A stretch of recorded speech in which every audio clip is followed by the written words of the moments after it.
In the past 10 years, virtual reality has been making some serious advances in the consumer space, with solutions that were made that you or I could pick up and try a VR experience in our own homes. I first experienced VR about 6 years ago, with products like Google Cardboard and Samsung Gear VR, where your smartphone acted as the display for the headset. Since then, I haven't had the opportunity to try another VR headset, but now that I have the Oculus Quest 2 here to play with, it's absolutely blown my mind. The immersion that's created using this headset is on another level to any other form of gaming that I've tried, and it quite literally feels like you're stepping into another dimension as soon as you put it on. Today, we're going to check out the Quest 2 and understand what makes it so special, and you're going to find out why I think that this is what next-gen gaming is all about.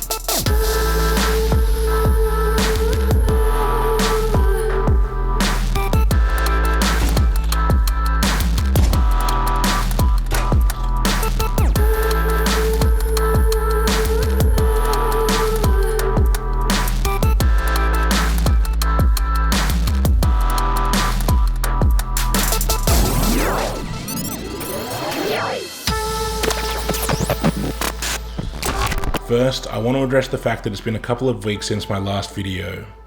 I usually upload at least once a week, but I moved house the week before last. I'm sure any of you who have been through that know the process takes a lot of time and energy.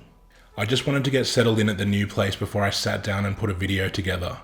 And after spending what feels like forever carrying boxes and setting up furniture, I can finally say I'm getting back to my normal routine. From here on out, it'll be business as usual, so thanks for your patience with the delays. In the VR space, the more premium and powerful headsets that have been available recently have been pretty expensive to own, and on top of that, they required a pretty capable gaming PC to actually operate. In those cases, the headset was more or less just an interface, and the PC acted as the actual platform to run the software. In 2018, the Oculus Go was released, and that began a new era of standalone VR headsets, which was self-contained and operated without being connected to the PC. After that, the original Quest came out in 2019, and then late last year, the Quest 2 dropped, taking huge strides forward in both performance and capability. In the box, you'll find the Quest 2 headset itself, the two controllers, one for each hand, as well as a USB-C cable and charging adapter. The headset itself is only available in white, and the body is quite light, with a lightly textured plastic casing. The headset has 4 cameras that surround the front panel, and it's these cameras which enable the magic to happen with the tracking of your surroundings as well as the controllers. When it comes to physical inputs, there's just a power button on the right hand side as well as a volume rocker on the bottom. There are just 2 inputs on the left of the headset, one for the USB-C cable and an audio jack if you want to connect headphones. In my time using it, I've found the built-in positional audio speakers to be more than sufficient for a good experience. And the 3 built-in mics are perfectly good quality to be able to have a conversation or even use voice commands within apps. One of the most important components of a VR headset is the display, considering it's literally sitting millimeters from your eyes. Nothing's more likely to break your immersion than your virtual surroundings being pixelated and unclear. The Quest 2 doesn't disappoint in this department, with the resolution being almost double what it was in the Quest 1 at 1832 by 1920 per eye. When using the Quest 2, you'll be able to make out the pixels if you're looking for them, but in general the displays are pretty crisp, and I've definitely been impressed by the clarity. Another important aspect to the display technology is the refresh rate, or in other words, how smooth the motion is. Again, we see an improvement in the Quest 2 with the displays being capable of up to 90 Hz, which makes for buttery smooth motion which feels remarkably natural. The majority of the interaction with the system is done within the VR environment using the 2 wireless controllers. The controllers have an ergonomic design which fits into each hand quite comfortably. Each controller has 3 input buttons, a thumbstick and 2 triggers on the back, and the hand motions have felt very natural when using them. So now, let's actually put the Quest 2 on and see what the VR experience has to offer. Once you start it up, you'll find yourself instantly transported to a virtual location with a navigation menu floating in front of you.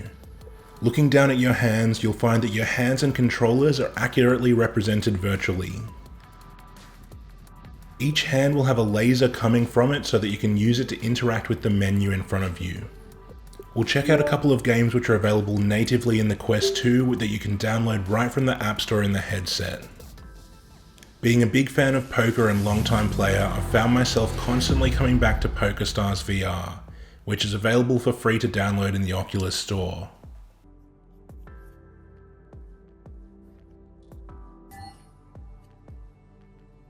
There are plenty of different game modes available similar to any other poker app, but once you select a table, you'll find yourself sitting at a poker table with a group of strangers from around the world.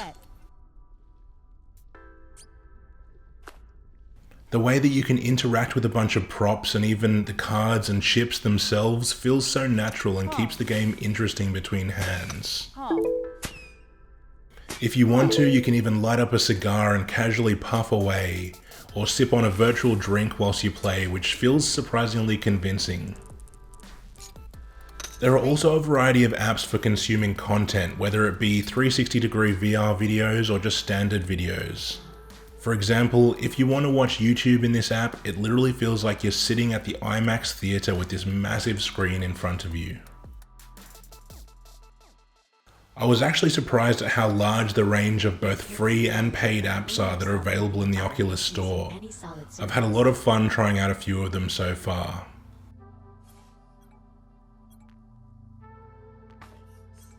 But the one thing to remember is that the Quest 2 is doing all of the computing itself, and at the end of the day, it's only about as powerful as a smartphone.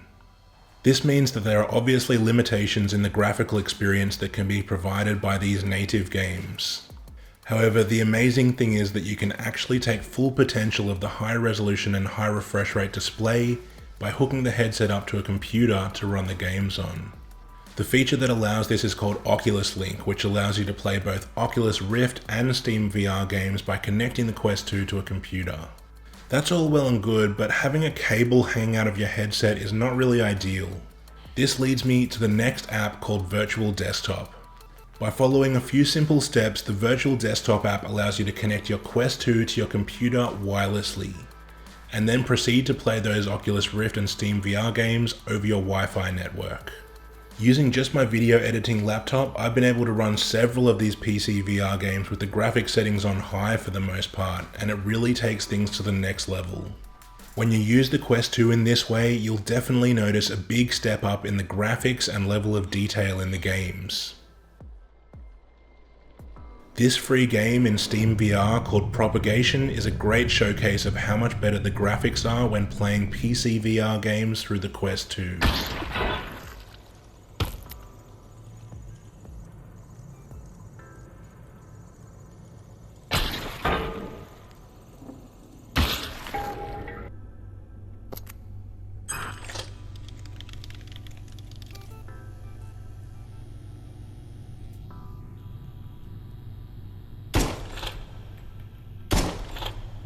But the game which is frequently touted as the #1 VR game in terms of both gameplay and graphics is the long-awaited Half-Life Alyx. And let me tell you, it definitely doesn't disappoint. The graphics in this game honestly wouldn't be out of place if they were on a next-gen console, they're just that good.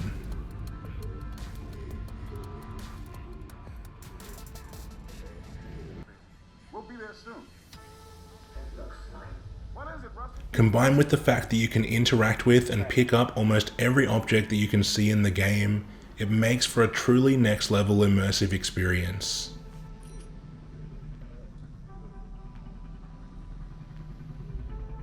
Half-Life Alyx has raised the bar for VR gaming and is a perfect demonstration of what the future holds for this space.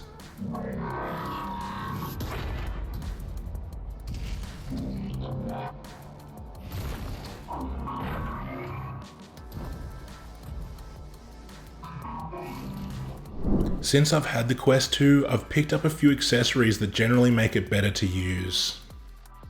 The facial interface that comes in the box has a padded foam feel to it, which is a little rough on the face and also isn't the most hygienic option. I picked up this facial interface replacement from VR Cover, which has a nicely padded faux leather finish. It also comes with a lens cover as well as a second padded interface which is thinner.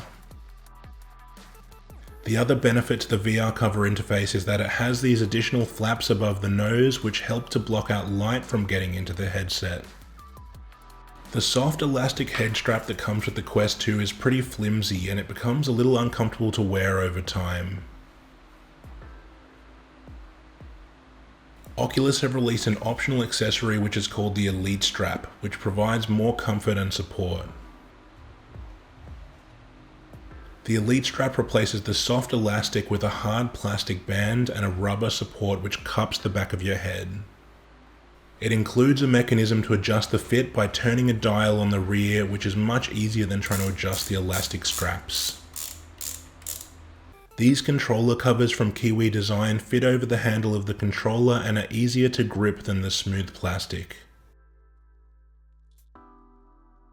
They also have these straps which go over your hand, which allow you to actually open your hand and let go of the controller without it falling on the ground. Finally, this stand from Amazon gives you somewhere to rest your headset and controllers when you aren't using them to keep them nice and tidy on your shelf or desk. So now that everything's said and done, I have to say that I'm a huge fan of the Oculus Quest 2 and would highly recommend it for anyone that wants to try VR. Given that there's no requirement to have a fancy computer, it's made VR a really accessible experience for absolutely anyone. If you're interested in any of the products in this video, I'll drop the links in the description so you can check it out for yourself. Ask Jane, Major Stacks, Purple Elf 99 and Abhay Harikassan, thank you for subscribing with notifications on. You guys are awesome. If you're also subbed with notifications on and want a shout out in my next video, drop me a comment below and let me know. That's going to wrap it up for this video, but I have a shelf full of cool products waiting for review, so stay tuned for those videos coming up. If you've made it through to this point, thank you for watching, stay safe, and I'll catch you at the next one.